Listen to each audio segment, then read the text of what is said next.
తెలంగాణ అంటేనే పోరాటానికి పేరు. తెలంగాణ మట్టి అంటేనే నెత్తురికినటువంటి ఒక నేల.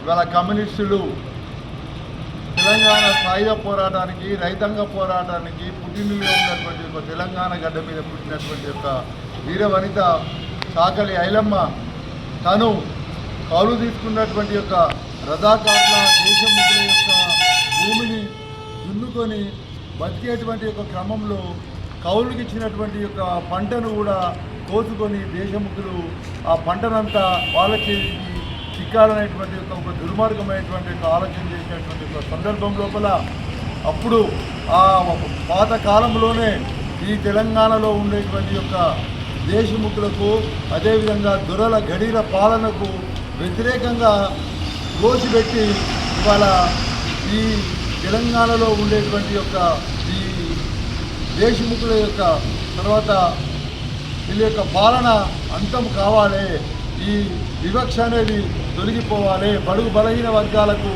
భూమి ముక్తి దక్కాలనేటువంటి యొక్క వీరోచితమైనటువంటి యొక్క పోరాటం చేసినటువంటి యొక్క వీర వనిత ఇవాళ చాకలి ఐలమ్మ గారు.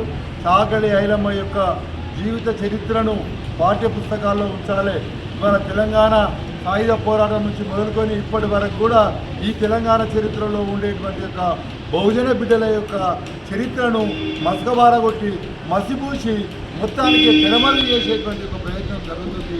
మరి రేపు రాబోయే కాలంలో మన రాష్ట్రంలో ఉండేటువంటి యొక్క ఎంతోమంది మహిళలకు, ఎంతోమంది యువతలకు ఒక స్ఫూర్తిగా నిలిచేటువంటి యొక్క వీరవతి యొక్క జీవిత గాథను కూడా పాఠ్య పుస్తకాలలో ఉంచాలి.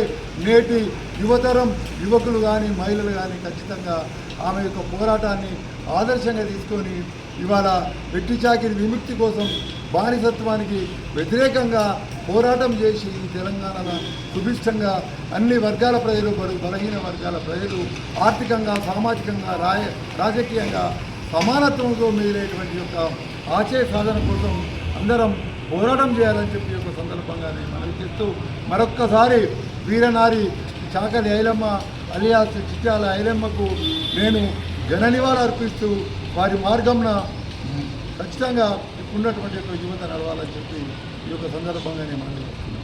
జోహార్ చాకలి ఐలమ్మ, జోహార్ జోహార్ చాకలి ఐలమ్మ, జోహార్ వీరనారి చాకలి ఐలమ్మ. కొనసాగిద్దాం చాకలి ఐలమ్మ ఆశయాలను.